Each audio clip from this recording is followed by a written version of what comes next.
Are you waiting on me?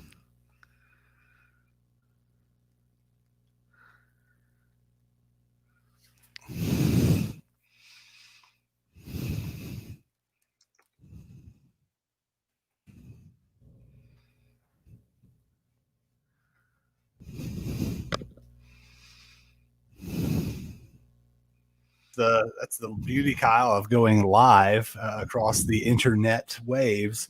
Kyle, I don't know if you could hear. Could you hear the edited intro song this week? I could. Is that for me? Well, see, I originally thought, this would be for Kyle. Return of the Mac. He's back from fighting COVID, but then Tom Brady made it back to the Super Bowl and decided that it was. No, I'm just kidding. Of course, it's for you, man. How are you? I'm doing a lot better than I was this time a week ago. I can tell you that. Good. I'm glad. So I am Michael Draper. He's Kyle Castles. I believe we are actually doing something here on Dad's Watching Sports. It is Sunday, January 24th, Kyle, episode 49. I'm glad you're back. If you're listening to us on our podcast, thank you so much for downloading each and every week. Go ahead and hit that subscribe button. Give us a rating and review. We love to get 5-star ratings. Even if you want to give us a 4-star, we won't hold it against you too much, but go ahead and give us a rating. Kyle will. I won't. Give us a rating. Give us a review. We want to know what you like about the show. Any cool stuff that maybe you have thought of for the show. We would greatly appreciate that. All right, Kyle. So before we get into a recap, since you were out last week, how are you feeling? How was it? What's the latest on the COVID Castles story? So I'm past it. I think I still have a bit of a cough. Still get out of breath pretty quickly. Still get pretty fatigued. Or still am pretty fatigued, but I think I'm finally out of the woods.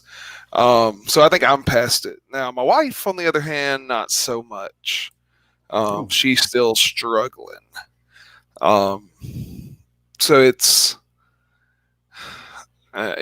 my turn now to take care of everything while she lays around and tries to get better. Well, there you go. Well, man, I'm glad you're feeling better. Please send our best to Lauren, and hopefully she will feel better over the next couple of days. I know you checked out the show last week because you interacted with us for a majority of the show throughout, and thanks for doing that, even though you weren't feeling well. So we had Mrs. Draper on. We had Jeff Hurst on from Jeff's podcast. And then we had Chris LeBron from Off the Ball podcast and Off the Ball Network. Some really great chatting going on last week on the show. We missed you, but it was a great show. Yeah, I mean, you didn't miss me that much. Like, you had some great guests. I appreciate Mrs. Draper letting me have my spot back. I know that she's probably better at this than I am, but I appreciate her letting me have my spot back. Jeff was great. Chris is fantastic. So, it was a great show last week. It definitely was, and it will be a great show again this week as well. So in our house, we talked about Suzanne and I talked about at the top of the show last week. It was a busy time. She was going through her event, the biggest event that she has for the year. I was taking care of our daughter Emma, or was about to, because she was out. One of her classmates, there was a positive test. We're not sure who or whatever, but she had to be out the week. So man, it was a busy week for us. I got to give a shout out to Suzanne. She did a great job with her event. She got a lot of shout outs from a lot of higher ups within their company, and Emma and Dad hung out all week, man. But it was, she made it. She didn't exactly make it the easiest on me, but we survived. And I know a thing or two about having some kids at home. Oh, and having to hold down the fort. yeah, it's. I mean, it's insane what all goes down when you're trying to. I'm assuming you were still trying to work a little bit as well while taking Trying care to, of yeah, him. yep, Yeah, yep. yeah. So it's I've been trying to work with COVID, trying to work. It's insane the things that we try to do with kids, but we can find a way to make them work. We have to, man. We have to. And, it was so funny. So our daughter, Emma, she's 4, for those of you that are listening that don't really haven't heard that or don't know the story. And so she, we're very blessed. And our kids have toys upon toys upon toys upon toys upon toys. And Emma has no interest in playing with said toys during her quarantine week. And so when dad's trying to work and I'm like, hey, sweetie, just sit down and play with your toys or do your gymnastics or, here's some stuff that you can do. She wants no part of it. And what she wants to do, Kyle, is she wants to work. And she wants to be on work Zoom calls like mommy and daddy are all week. So dad did, I feel like I deserve a little pat on the back for this. Dad did a little work last week. I set up an email account for Emma. I set up a Zoom account for Emma. And so on Friday, was it Friday? Yeah, Friday, we had a Zoom meeting between myself, Suzanne, Emma, brother-in-law and his wife, my mother-in-law and my sister-in-law, and we all had a little Zoom meeting. So she got to take notes for her meeting and talked about what was going on with her work. It was actually really cute. But it's like, man, why aren't you like most 4-year-olds and just want to play with toys? Why do you want to have a Zoom call? I was gonna say it sounds like you needed to find a grandparent that would Zoom with her when you needed to, but sounds like you got it figured out. We got the whole family, man. Although what we call the bop bop or the father-in-law, he got called out because he didn't make the meeting, the work Oh, meeting over on Friday. Yeah, didn't RSVP, didn't make it. Turns out he actually had work to do, and so wasn't able to make it. But yeah, exactly. man, His work was to be on the Zoom call. exactly. That's right. The CEO called it, and he was a no show, no call, no show. But yeah, it was just so interesting to see. Like, my wife and I kind of pride ourselves on we're very much kind of doers and task oriented, and like we don't just like to just sit around and kind of do nothing, especially me. And it's really starting to see that play out in our children, especially her, where she doesn't like to just sit around and play with toys. There's got to be an objective. There's got to be a project getting done. And when you're trying to work, man, it's tough. Yeah. Well, that's still pretty cool. Yeah, it was. She seemed to enjoy it. All right, Kyle. So let's see. We've got Kyle George says, "What do you mean most 4-year-olds? My 3-year-old prefers the boxes the toys came in." Yeah, Kyle. I agree with that. Our 1-year-olds or our 2-year-olds a little bit more like that. He's much more like, I don't really care about the actual toys. I just want to play with this random thing on the floor. But yeah, that's definitely something. By the way, Kyle, I'm sure you're glad to see that the Packers got beat tonight in their game. I'm not a Brady fan, so. Well, I was talking about Kyle George, not Oh. Kyle Castles, but yeah, we'll get to you in just a second about that. But speaking of your team, Kyle, Drew Brees, legendary quarterback of the New Orleans Saints, looks like probably going to be hanging it up. Had a sweet moment there with Brady after the game, and we'll talk about that in a second. But as a lifelong Saints fan, your quarterback looks like he's going to hang it up after just a injury-plagued season. I'm gonna turn it over to you, my friend, and let you give your ode to number 9. Yeah, look, Drew, speaking for all of Who Dat Nation, thank you.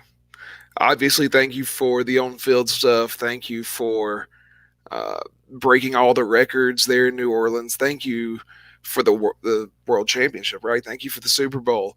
But thank you for what you did for the city of New Orleans, coming in right after Katrina and playing that first season and wherever we could find a spot and really bringing that city together. It was magical what you were able to do. Just magical. Now, if only you had a little bit more of that magic and won another Super Bowl or two, that would have been great. But thank you, Drew Brees. Best Saint ever. Ooh, best Saint ever. Well, there's not a whole lot of great players to pick from there. So yeah, best Saint ever might be a good call. Yeah, I mean, yeah. There you go. Well, Kyle, there was a cool moment after the game. No offense to the Saints, man. I feel like we were just pretty hard. No, but I mean, look, we were the Yanks for a long time. It's the reality. I understand. There was a pretty cool moment after the game. People call it on social media, and they kind of call it fire of Brady and Brees. You see these guys, they've been competitors for such a long time. They're two of the best at their craft. But then at the end of the day, man, they're just regular guys, and in this case, they're just dads. And Brees had his family out on the field, and Brady comes out and talks to him, gives him a hug, throws football with Brees' sons. Just kind of a cool moment to see. Again, these are just two guys that are dads that are playing a game that they love, and they're really not a whole lot different than you and I, except for they get paid very handsomely to do so. Yeah, they're different from us. I mean, don't think they're not different. Don't sell yourself short there, Kyle. Hey, they're different. Okay, I'll give them this. They're athletically. No, go ahead. They're different enough that they can make a whole lot more money than me and you can. That's a true statement, but athletically, maybe they're a little bit more gifted. But in terms of looks, man, I think we're very comparable. I'll put myself in the camp with Drew Brees, but Tom Brady, come on, man, you know better. Maybe you think you're that good looking. Well, my wife thinks so. That's all that matters. At least that's what she tells me. But no, hey, look, that was awesome watching them interact. That was, a guest we had on I don't even know how far back, Kevin Dyson. I worked with him a while, and one of the conversations we had one time was something he had to learn when he got to the NFL about the game being a business. When you play in high school, if you win and you're on this huge high, if you lose, it eats at you for a week. College is very similar. But then when you get to the pros, he talked about how he would be playing with the Titans his rookie year and they would lose a game and on the ride back or the flight back or whatever it is they were coming back, guys would just be having a good time. Guys would be having a good time in the locker room after the game, playing cards or whatever. And he had a hard time understanding that while they play to win, it's not as life or death as it was in high school and college, and that's something that you got to see between two of the most competitive guys there in the NFL right now, and Drew and Tom, and they can go out and they can compete, and one's going to win and one's not, and I hate to say it, but Brady beat him, and all that, and then they, after the game, it's over, and they are just human beings, and so to me, that's the stuff that's really interesting to me.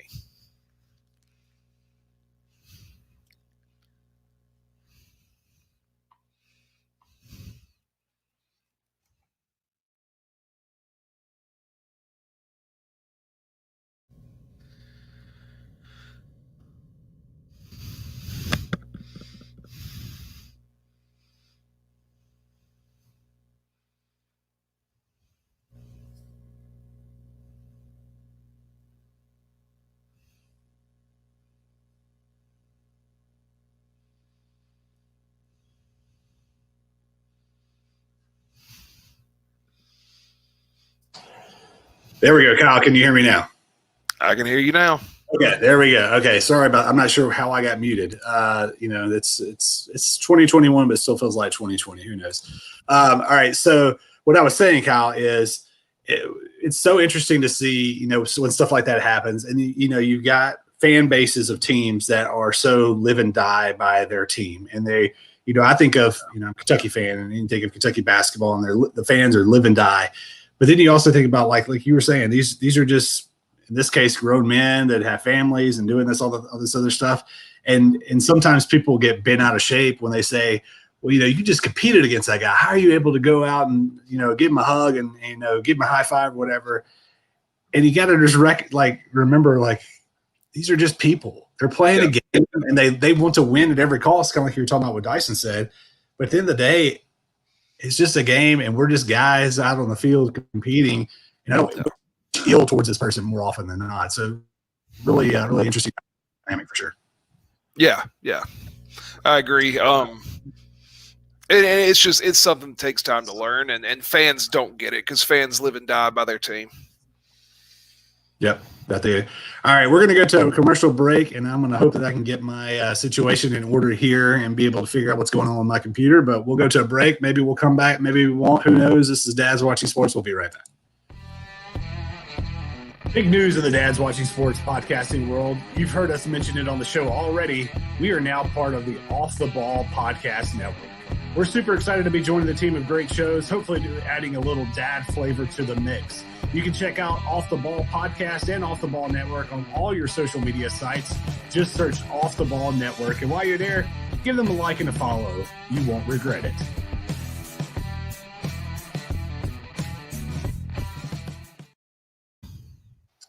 Welcome back. It's Dad's Watching Sports. Michael Draper, Kyle Castles. And Kyle, I think we have put our technical difficulties, at least for the time being, to the side. I saw the end of the commercial. I heard everything. I see you crossing your fingers, so we're good. You can hear me. Technology, at least for the moment, is working. There you go. We'll see. We'll see. I don't have, that's just kind of what happens nowadays, but who knows? We'll figure it out. All right, we were talking some NFL. Let's continue to do so, Kyle. I'll be honest, I actually turned off the game just because I was afraid that was stealing my streaming power. So we'll figure out what's going on in the second game. But let's go to the first game that finished today. We already mentioned it already. Brady's back in the Super Bowl. Tampa Bay ended up kind of holding off Green Bay. They got to a big lead. Green Bay Storm's back. Green Bay was maybe some questionable calls towards the end, and Tampa Bay holds on for victory. What was your take on that game? Yeah, I think the Buccaneers were the best team, but Brady did everything he could to let the Packers back in it, throw in those 3 picks. But that Buccaneers defense, man, they shut down the Packers offense every time after they got within, I think, 5 because they went for 2 and missed it, or 4 and went for 2. I forget, whatever it was, 5 and went for 2 and didn't get it. There was some questionable calls. You're right. I think Aaron Rodgers, if he had that third down, third and goal late in the game to do over again, he'd go ahead and just take off where he had a chance to do so. Instead, he tried to fit it into a completely covered Devontae Adams, which probably wasn't the smart thing to do. But if that Buccaneers defense plays the way they did on I guess not next Sunday, but the Sunday after in the Super Bowl, this Chiefs team's going to have a difficult time with them. They can really put pressure on the quarterback. Yeah, that they can, which is ironic. Everybody's going to be talking about Brady tonight, today, the next day, the next week. But yeah, it's really that Tampa Bay defense that, like you said, held the Packers in check. And I did pull up the score. It looks like the Chiefs are well on their way to making it to a second consecutive Super Bowl. So we won't make a pick, and we won't really go in depth about that tonight. But just initial thoughts of Chiefs versus Bucks. The CBS executives are just giddy with Mahomes versus Brady. So what's your initial thoughts? Yeah, I feel like there's going to be, and we all know there's going to be some kind of storyline that they push, and this is the storyline they're going to push is very simple. Brady is the quarterback of his generation. Pop, I know you're watching or listening, and you're going to tell me I'm wrong. It's Peyton, but Pop, he's going to the Super Bowl for the 10th time. He's won 6 of them. Yep. Brady is the quarterback of his generation, and quite frankly, the quarterback of any generation right now. But there's a guy coming up that's already got him a Super Bowl that's, got a shot at being the youngest to ever have two in Patrick Mahomes. And so it's the storyline is going to be something about changing of the guard. Is this where we see the passing of the torch, right? Is this Hogan Andre at WrestleMania 3? You know what I mean? Ooh, I like that. Yes, I like that. I like the comparison. That's, I don't really know if I love the comparison, but whatever. Is this Hogan Warrior, right, at WrestleMania? What was that, 6 maybe? There in Toronto. Is this Hogan Warrior? Is he going to drop the belt to the new guy, and can he take the ball and run with it? Well, we know he can, but this is where we're at. Yeah, and the storylines are going to be aplenty. Brady and his team going for 7th Super Bowl title. The Bucks, having not at all the past decade, and then here they are back. Arians, the coach, he's going to give a good soundbite or 2 or 5 or 10 over the course of the next 2 weeks. You think Andy Reid won't have some? Oh, Andy Reid will for sure, without a doubt. But yeah, it's going to be cool to see. We'll have almost 2 full weeks to talk about it, and then we'll be able to see what happens in Super Bowl 55. One thing we haven't mentioned yet: Tampa Bay hosting the Super Bowl this year, first time ever. The Super Bowl will be in a city where the team playing is there, so that's just another added dynamic. Can Tampa Bay win at home and win the Super Bowl? That'll be real interesting. I don't know if there's going to be any sort of home field advantage. They've come out and said 22,500 or 25,000, something like that, right? Yeah, and like 7,500 of them are going to be not first responders. What do you call them? Medical personnel that have been vaccinated. Essential workers. Yeah, something like that. So I don't know. There's going to be a home field advantage outside of just the Buccaneers are going to be able to treat it like a home game, which is going to be interesting. Yeah, for sure will. All right, let's move forward. We talked about your boy Drew Brees retiring. Another big name, quarterback-wise, announced his retirement, and that is Philip Rivers, retired after 1 season with the Colts, spent a lot of time with San Diego. I believe it was the 03-04 draft where he was drafted by the Chargers, and the whole Eli Manning situation there, ending him up in New York. So a lot of people have already debated this, but I figured we'd get our takes on Philip Rivers in the Hall of Fame. I'll go first, Kyle, and my answer is no. And the reason that I have him no is show me what Philip Rivers has won. Yes, statistically, he's up there with some of the greats of the game, and he's made a statistic. But what has he won? He hasn't won anything other than maybe a couple of division titles, and that's what I'd chalk it up to. The only thing that he's the Hall of Famer at is producing children, and that's all that it is. And so Philip Rivers not in my Hall of Fame, although as a dad, I tip my hat to him and say you're a Hall of Fame dad, but not a Hall of Fame quarterback. Well, this is where you're wrong.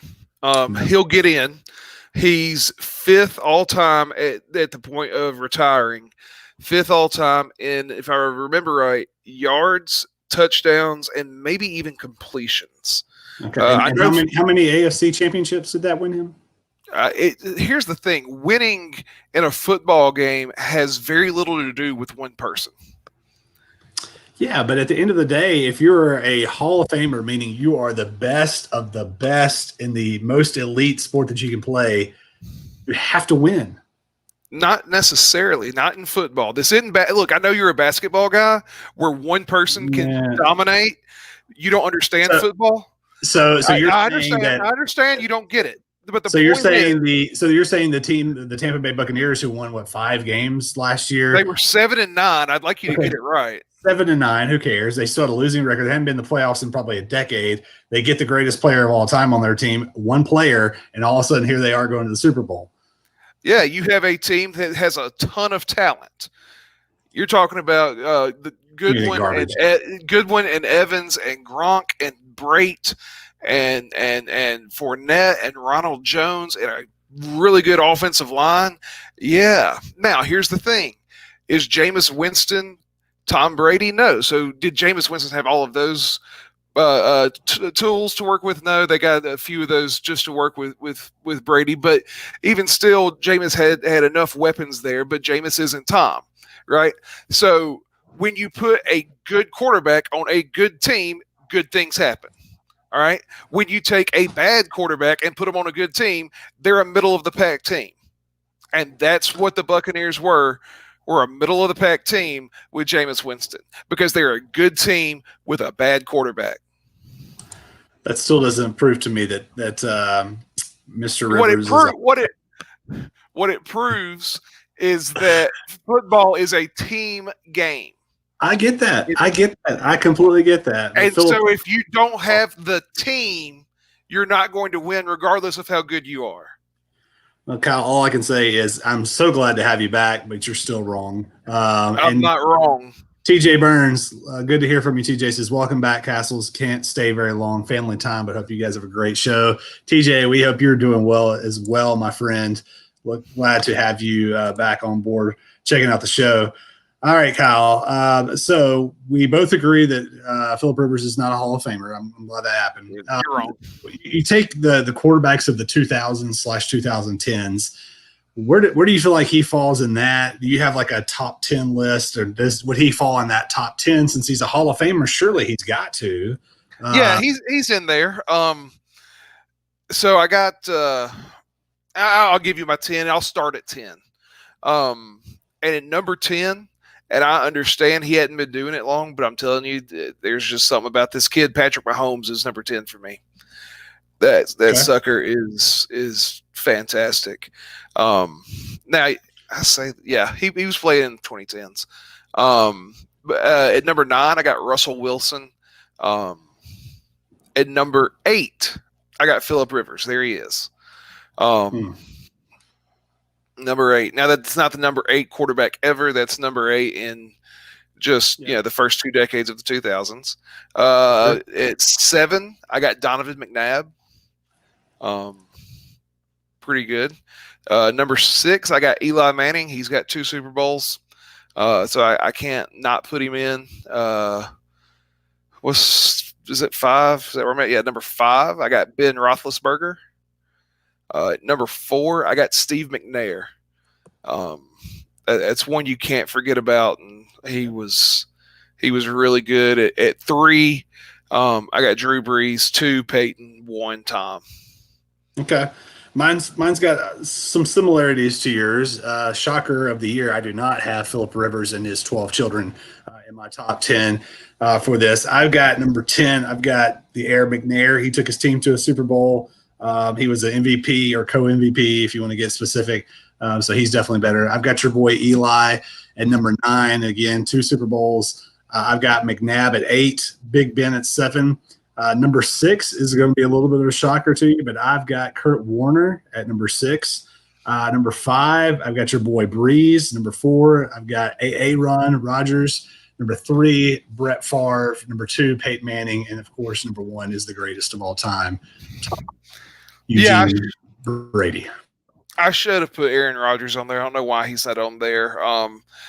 Favre, I just didn't think played enough to make it.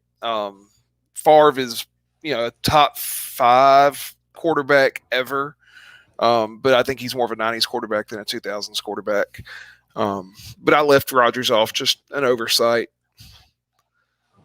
Probably take Mahomes off. TJ says no Romo with a smiley face. No, yeah, definitely. No. Definitely not any Romo. And Kyle Wrigley says, hi, Daddy, coming from your wife. So listening in, Wrigley, we appreciate you checking us out. Tell your dad that he's wrong about Philip Rivers the next time you talk to him. Hey, little bear. Hey, little bear. Yeah. All right, let's stick one last thing in the NFL, and then we'll move forward, Kyle. So Urban Meyer, we haven't seen him in a while, but he is taking his talents back to the state of Florida, but this time it's the NFL going to Jacksonville. Looks like more than likely he'll get Mr. Lawrence to be, having the keys to the kingdom down there with the Jaguars. First off, do you think with Urban, do they draft Trevor Lawrence, even though Urban's got those ties to Ohio State, Justin Fields out there? who knows what happens there? And then secondly, overall, when we're talking about the Urban Meyer experiment in Jacksonville, does he have success? You want to define success? Because the way you define things is just so weird, considering you won't put Phillip Rivers in the Hall of Fame.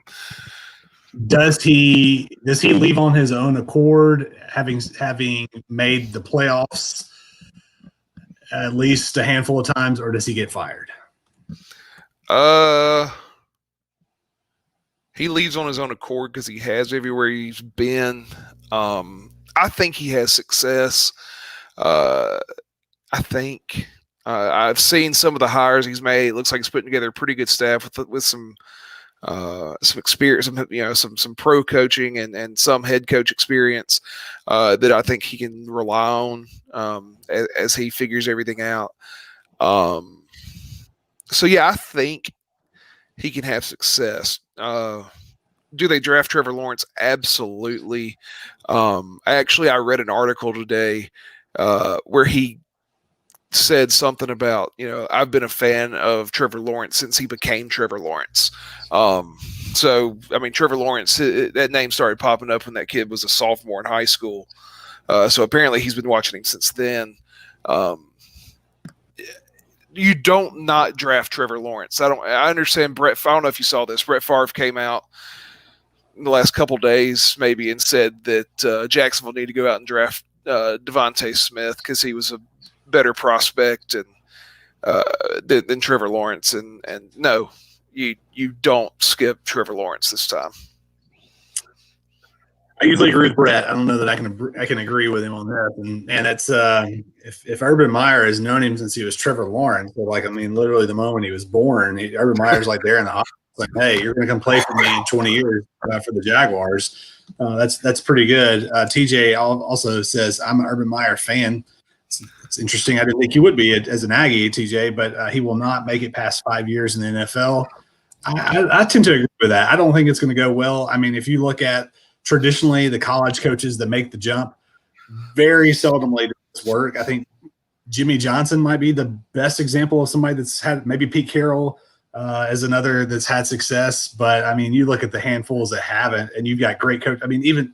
I know that it depends on the situation that they walk into, but when you got Saban, Spurrier, who's been other, there's just a handful of others that it has not worked for. I don't think it works for Meyer. I think he gets fired, or maybe he just leaves. But I don't think it works. Yeah, I could see it not working just because it's a college coach trying to come in, and not just a college coach, but a college coach that's been out of coaching for 3 years, 4 years, something like that. Yeah. So we'll see. There you go. So Kyle, when I say the words monkey knife fight, how excited do you get? That's pretty exciting.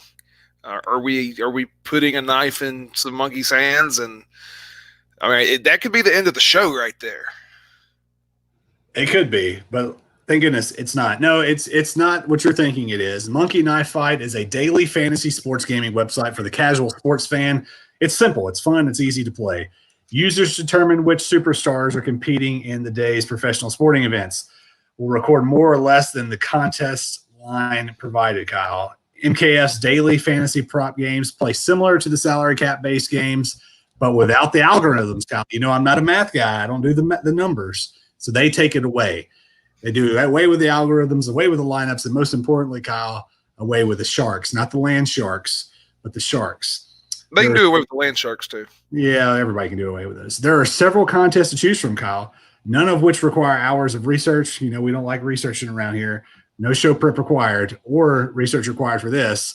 For competing sites, start with a simple 2 for 2 or go for the highest payouts by selecting an 8 for 8 more or less contest. Get started right now with 100% instant match, Kyle. Bonus up to $50. All you got to do is use the promo code off the ball. That is monkey knife fight. Very exciting. Yes, it is. Yes, it is. Very tough transition here, Kyle, but we're going to do it anyways. We are coming up on the 1 year anniversary of the tragedy that happened out in California involving Kobe Bryant, his daughter, and the rest of those that are on that. That was our first show of ever with Dad's Watching Sports when we discussed that. last year. I'll get into a little bit more behind that here in just a second, but just any quick thoughts on coming up 1 year anniversary, I believe on Tuesday. Yeah, it's still tough to think about it. I was watching Sports Center this morning, and I think it was AD was talking about how they felt Kobe's presence in the bubble.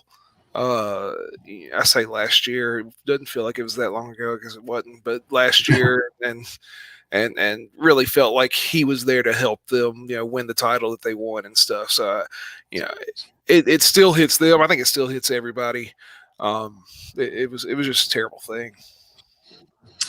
It was. Yeah, I mean, I vividly remember. It's kind of one of those things, you remember where you were and what you were doing when it happened, and it was, I believe it was a Sunday, and obviously we were sitting around with our family, and I remember being in my son's room, which is just right over here, and see my phone, and it said reports are, Kobe Bryant's passed away in a helicopter accident, and it was just kind of one of those surreal moments, like, wait, what?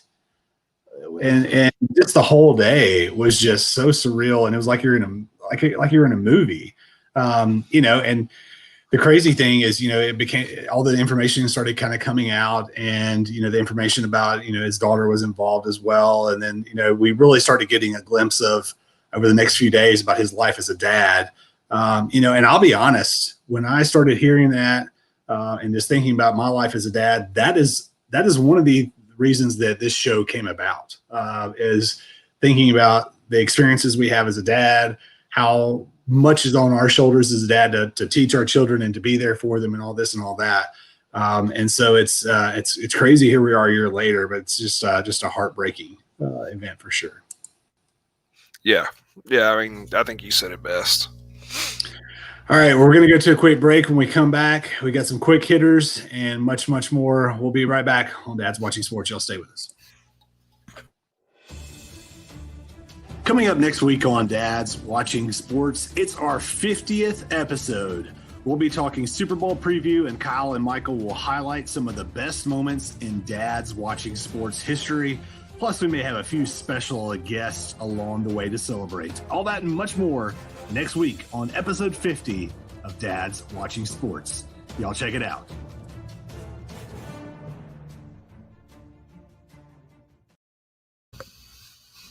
We're back here on Dad's Watching Sports. Michael Draper, Kyle Castles. Kyle, it is crazy. Next week is episode 50. We launched this show in February. Sports shut down like March 19th, and then we went until August, September without anything. That's right. And then here we are back again, and it's episode 50. I didn't know if we'd ever get here, but it's exciting. Yeah, it's crazy the way we're still poking along. Hopefully people are enjoying it. I guess they are. Yep. I hope they are. And if you're not, let us know. That would be a great thing to include in the rating or the review section of our Apple podcast. Obviously, always remember you can check us out on Facebook, Twitter, and Instagram as well for not only the latest episodes, but any kind of fun, cool dad stuff that we've got going on. All right, Kyle, we had the inauguration of our 46th president this past week. We're not going to get into any of that, but I did see this topic. I believe it was actually Peter Burns of the SEC Network / ESPN, who's been a guest on this show, tweeted this out. And Peter, I'm sorry, but I'm stealing your idea. But his tweet was, what's the first sports-related executive order you would sign if you became president? We've seen it with Biden just really early on. We saw it with Trump and Obama and here and there. Executive orders, Kyle. So if you had to pick, we'll just give you one, or if you've got a couple, that's perfectly fine. But what's the first sports-related executive order you would sign if you became President Kyle Castles? First executive order, sports-related executive order I would sign is I don't know if it would be forced. I guess I could force the NCAA to allow athletes to make money off of their likeness, allow them to be paid by their schools a portion of the money that it comes in from their sport. Now that is going to piss off, Title IX, and I would have to find some way around that, because obviously football and men's basketball would get would allow those players to get paid a lot more than, say, women's softball. But I don't really care. Yeah.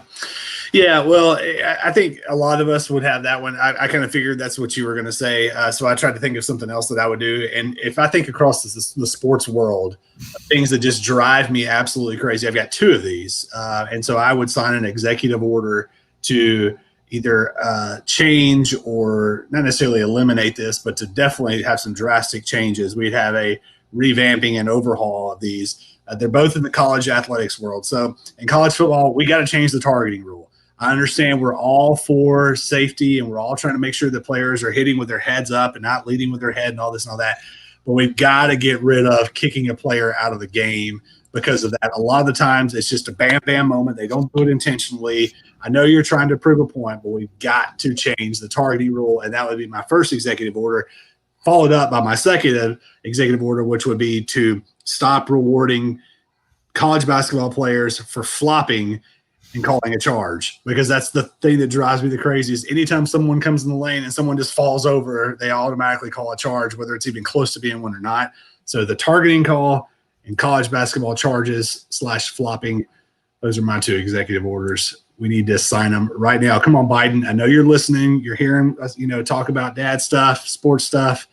Go ahead and sign those off as well. I got one more. And okay. I don't know why this bugs me, but you started talking about things bugging you. Football games, televised football games, would not be allowed to go to commercial after a score, then come back for the kickoff, and then go back to commercial. Yes, absolutely. Pick one of the times to go to commercial and be done. Yep. And college games are similar to that too. Like if somebody calls a timeout, they go to commercial, then they come back, and then there's a dead ball, and it's like the under 8 minute timeout. Then they go right back to another timeout. It's like we just had a 2 minute commercial. Come on. Yeah. Okay, so I'm glad we're on the same page with the commercials. Yes, without a doubt. All right, so let's get into our next topic, Kyle, and that is going to be one thing I wanted to mention is, we had talked 2 weeks ago about our way too early top 25. We were going to release that last week. You were out, so we chose not to. And then we had a conversation with Mr. Cole Kublik of the SEC Network. Cole is going to be joining us on Sunday, February 21st. So we're going to wait, hit pause button. Our way too early top 25 is going to be just a little delayed, but we're for good reason. So February 21st, let's do top 25 with Cole Kublik. I'm excited about it. How about yourself? Sounds good to me. It'll be cool to meet him. It will be. All right, let's get into some quick hitters, Kyle. We've talked a little college football. There is a dumpster fire once again in Knoxville. I love every single second of it. The Vols did end up hiring an AD, and we'll get to that in a second, but they fired Jeremy Pruitt for what they say is cause. Their athletic director, or whatever you want to call him, Philip Fulmer, conveniently decided it was time for him to step away.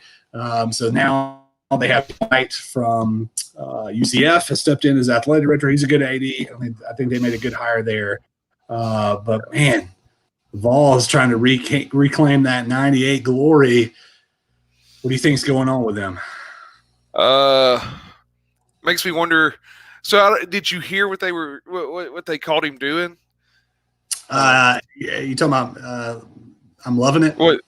Yeah, putting cash in McDonald's sacks. So okay, problem, right? I think the Danny White hire is a good hire. I mean, he was at Buffalo when they brought in Leopold. He was the one that brought in Scott Frost down there at Central Florida. So I think he's a good hire. And I,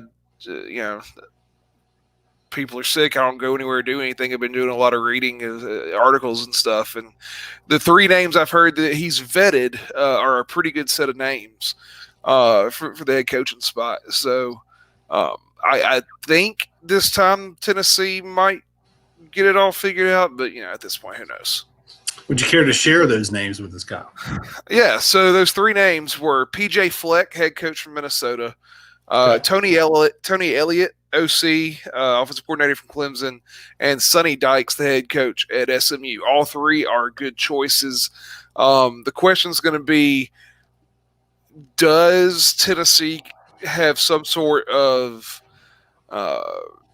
ramifications coming from the NCAA due to paying these recruits. And if they do one of these three guys actually want to come deal with whatever consequences are handed down to come to Tennessee? I don't know. Yeah, well, it's said the word doo-doo, and that's exactly what's going on over there in Tennessee. Is it's a bunch of doo-doo, and I love every single second of it. And we'll see who they hire, but Tennessee fans, get off your just imaginary idea that you're ever going back to the glory days, because it's not happening. Ryan Watson joins us on YouTube, and Ryan says one thing he would do as an executive order college is to shorten the college halftimes as well. I tell you, the marching band's not going to like that, but I agree with Ryan. We got to get a little shorter halftime. It does take a long time to get. It seems like college football games, man, they just take a long time to get in now. Look, Ryan knows this. They need that halftime time to put in all the adjustments they need to make. Ryan, you're a coach. You know this. All right, Kyle. So Alabama wins the national championship in college football. We talked a little bit about that last week with Jeff Hurst. The Tide, one of the hottest teams in college basketball. You don't hear that very often. Undefeated in the SEC, probably a top 10 team right now, playing just unbelievable. Are you buying Nate Oates and the Crimson Tide basketball team as a legit contender? Look, I got a stat for you here. We don't do a whole lot of research, but I saw this, and I got a stat for you. Looks like you overachiever, you. Alabama basketball has scored better than 80 points in 6 straight games. Now that's something. Yeah, they're legit. They are legit. I mean, well, I say that they are legit as in they are going to have a good season. I think that they're going to continue their hot streak. I think they win the SEC. But I mentioned this on somebody's Twitter account. I don't even remember who it was that I commented on. I said, write this down. Alabama will lose the opening weekend. I'm not saying it's the first round, but they will not make it out of the opening weekend of the NCAA tournament. And the reason is their style of play. They so heavily rely on the three-pointer that if they just have one game that they're not shooting it well, or that a team presses up on them and dares them to do something else, they're not going to win. And in the NCAA tournament, Kyle, it just takes one game. So I guarantee you write it down, it'll be on tape here on Dad's Watching Sports. When we come back in March, the Alabama Crimson Tide will not make it out of the first round of the tournament, or the first weekend of the tournament, will not make the Sweet 16. I guarantee it. Wow. That's a guarantee, and you're wrong. We'll see. When I'm right, we're going to play this back. And when Phillip Rivers goes in the Hall of Fame, we're going to play back you saying he's not going in either. So yeah. Well, you know what? No, I'm not even getting to that. No, we will not, because I'm the producer of this show and I get to decide what goes in and what does not, Kyle. So I'm the talent. If you piss me off and you lose me, then you don't have a show. That's true. Although, hey, I was able to get 3 guests last week in a matter of about an hour and a half. So that's true. They were better than me. So what am I talking about? There you go. All right. We're going to skip over the Hall of Fame. We'll come back to that at a later date. Unless do you have anything you want to add in really quickly on the 2021 Major League Baseball Hall of Fame? I went back and looked at it. Curt Schilling's the only one that's got a shot. Yeah, that's what I had to. All right, speaking of baseball, lost just a huge icon in Major League Baseball, the sport of baseball, over the weekend. Hank Aaron, passed away. I believe is 87 years old, and one of the giants, living legends of the game of baseball. So definitely our thoughts and prayers go out to his family, and just a huge loss for Major League Baseball. Kyle, when you look at, obviously he's most famously known for being kind of the home run king for a long period of time before Barry Bonds and Mark McGwire and everybody came along. So you look at, it was 714 for forever with Babe Ruth. Then here comes Hank Aaron, breaks that record, gets to, I think it was like 755. 755. And then Barry Bonds comes along to break that later on. So if you're looking across the course of baseball, and we've got the steroid era, it is there. We've talked about this before. Who is your home run champion? Hank Aaron. Hank Aaron. Hank Aaron. Hammer and Hank Aaron. I mean, there's no other choice. Barry Bonds did steroids. And while I think the steroid guys deserve a spot in the Hall of Fame, they need to be, over here, away from everyone else. The steroid wing of the Hall of Fame can be over by itself. And those that did it naturally, and then the steroid guys over here. And so Barry Bonds is not the home run king, and Barry Bonds is the steroid king. Kyle, Hank Aaron. So, and this is obviously absolutely no disrespect to Hank Aaron, I mean, whatsoever. But at the end of the day, Kyle, what is the record going to show? Who has the most home runs?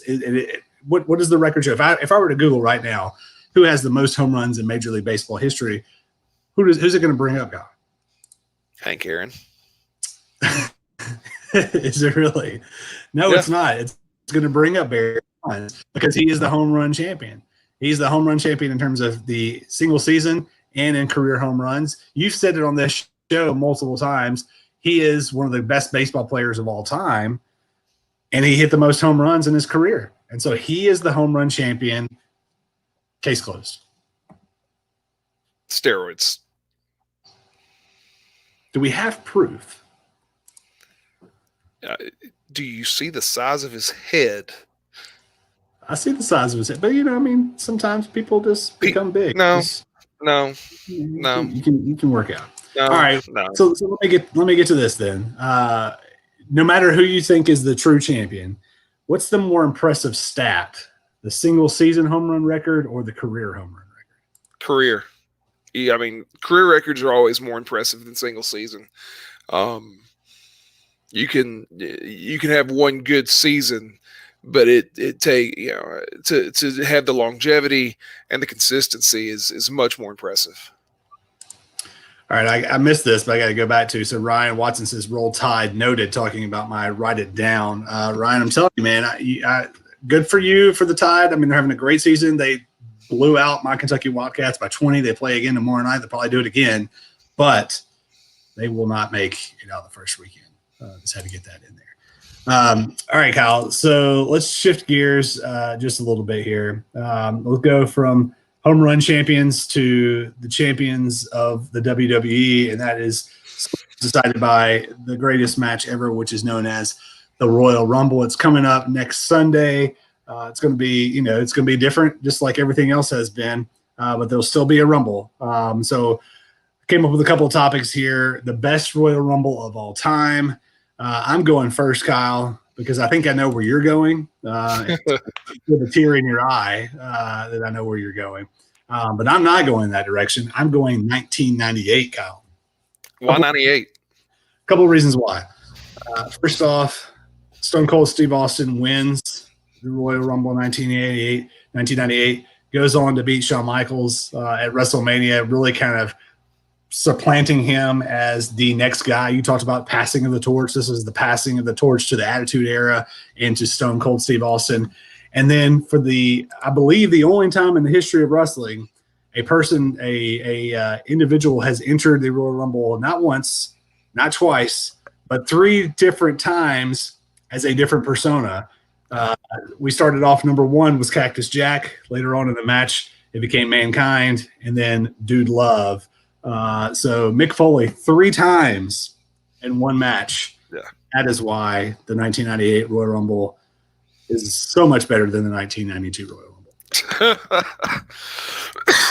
Sorry, COVID.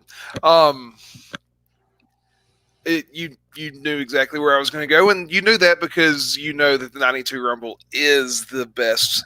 It was the first Rumble that actually had something to it. Every Rumble prior to it was a battle royal for a battle royal's sake. This Rumble, it was for the vacant WWF world heavyweight title. We had just had Hogan and Undertaker kind of flip flop the belt and some messed up matches in Survivor Series and this Tuesday in Texas after that, and so they held up the belt Rumble, they decided the winner was going to have it. Flair wins it from number 3. It was the first time somebody had won the Rumble from inside the top 5. And then when he gets done, one of the better Ric Flair promos with a tear in my eye. And then you just look at the people in it. I mean, you had Flair, you had Hogan, you had Savage, you had Jake the Snake Roberts, you had Sid Justice, you had Shawn Michaels, you had Bret Hart, you had Bret wasn't in it. Check that. You had Big Boss Man, and all those individuals only entered one time, Kyle. Not a single, twice or 3 times. When you got 3 Mick Foleys in one match, that trumps everything. Look, I'm not going to say the 98 Rumble wasn't good. It was good, but the 92 Rumble was easily the best ever. All right, so Royal Rumble is famous for really one thing, and that is bringing back kind of former superstars in some capacity to participate. Who do you want to see make a surprise return appearance this year in the Royal Rumble? Well, I was thinking hard about it, and at the end of the day, there's not anybody that, from that post attitude, first decade of the 2000s, what they call ruthless aggression era, that I really want to see. Guys like Eddie Guerrero, I'd love to see again, but obviously he's dead. So I started thinking, who's somebody that I really enjoyed that's no longer with the company, and this is probably a name you don't even know. A guy named Heath Slater. I don't know what it is about the guy. I just think he is super entertaining. I'd love to see him come back. But I'm probably the only person who would say that. You are. And I'm afraid I also have some bad news. Because somebody that I would love to see come back is really a only superstar that I can really remember of the past decade that I actually really enjoyed watching when I watch wrestling once every 2.5 months. And that is Bad News Barrett. Oh man, that guy was awesome. Yeah, he actually does does commentary for the NXT show now, I believe. It'd be perfect. My man can come in. They'd think that somebody's got the thing won, and he'd come out and said, "I've got some bad news," and win the Rumble. It'd be awesome. Yeah. Yep, no doubt about it.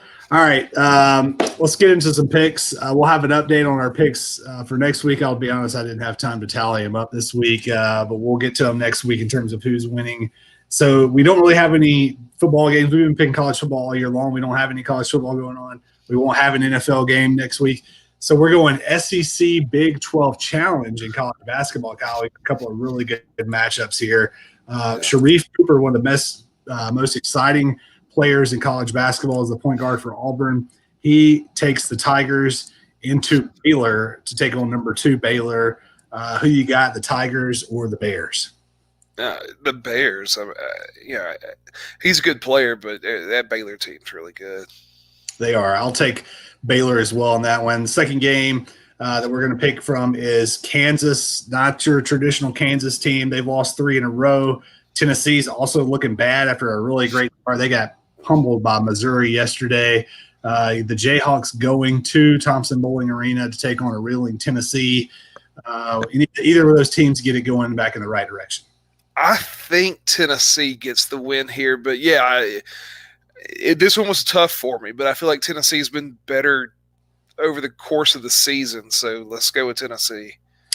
All right, just for argument's sake here, I'll go Kansas. Tennessee struggles to score the ball. They're great defensively, but they just cannot score the ball. I think Kansas will score enough. And if it was normal season and there were 20,000 Vols in attendance, I would say maybe Tennessee would knock them off, but I'll take Kansas on the road.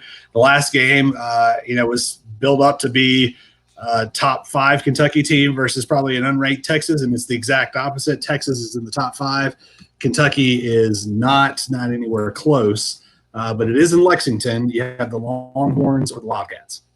Yeah, the Kentucky fans need to just figure out that they're never going to be, back in that upper echelon anymore. Like it's over, it's done. The Longhorns beat them. Well, you're wrong about 2 things there. First off, yes, Kentucky's having a down year this year, but they will be just fine and will be back. I have no doubt about that. And I think Kentucky's going to win this game. Kentucky seems to have been really the Alabama game. They play pretty well to good competition, and they play pretty bad to bad competition.